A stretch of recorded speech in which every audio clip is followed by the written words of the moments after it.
I'm Claire Purcell from Riftweaver, and I'm going to show you our new game, Tales of Fablecraft. Fablecraft is a virtual tabletop role-playing game in the style of D&D or Pathfinder, but streamlined so you can pick it up and start playing in minutes. You don't have to read any lengthy manuals, there's no math to work out decisions or damage, and you can play a session with very little prep. Here's what that looks like. Let's start off by building a character. Now we're going to start by choosing a name, and while I'm tempted to agonise over this decision, I'm going to leave it in the hands of the name generator gods, and yes, they have not let me down. Fablecraft is set in the magical world of Mythas, and player characters play mages, people who can wield the magic of the world better than most. You can choose to be from the dramatic highlands, the sweeping long meadows, the vibrant noisy coral coasts, or the mysterious wildwoods. I'm going to go with Coral Coasts. There are 7 classes to choose from in Fablecraft, and they're kept deliberately separate from the combat style that you'll choose from in just a moment.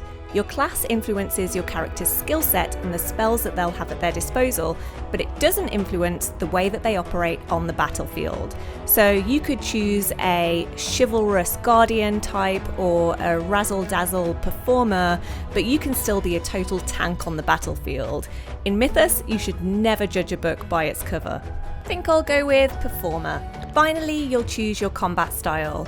There are 3 styles to choose from. Our Elementalist is our ranged attacker, great at the edge of the action. Gravimancer is a classic tank build, get straight in and start cracking some skulls. Or our Radiant is our healer, but they drain the health of enemies to heal allies, so they have very powerful attacks as well. And just like that, we created a character in a few minutes and we're ready to play.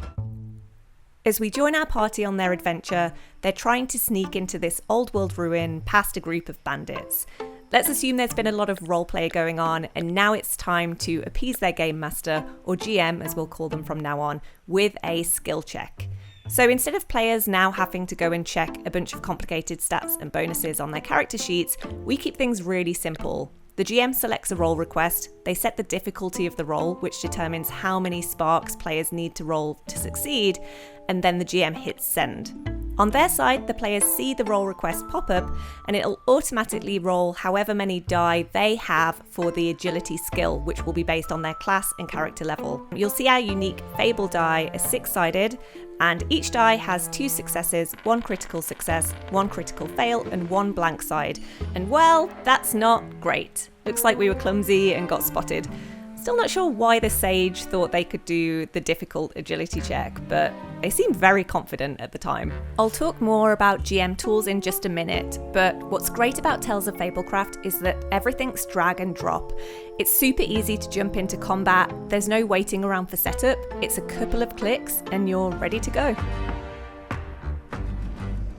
I won't spoil the outcome of this fight, and it's probably going to be completely different when you play it with your group anyway. You might sneak past the bandits, you might befriend a timberwolf, the possibilities are endless, but when the fists do start flying, it is a ton of fun. We know that it can be time-consuming and intimidating to run a TTRPG for your friends. So that's why our pre-made adventures come with a step-by-step GM guide that walks you through each session. You can absolutely homebrew your own adventures too, but let's take a quick look at what the GMG has in store.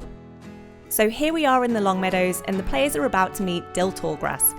As the GM, I've just read a scripted read aloud section that's helped me to set up the adventure, and all I need to do is click here to bring up Dill's artwork.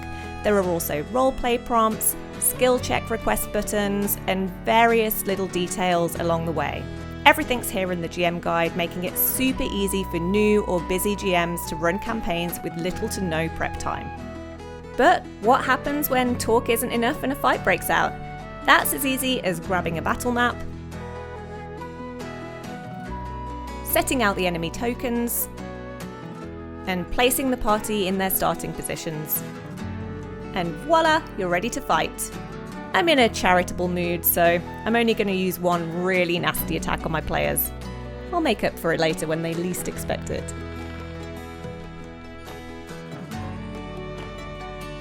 I hope you enjoyed this walkthrough of Tales of Fablecraft. We're looking forward to seeing you in Mythas.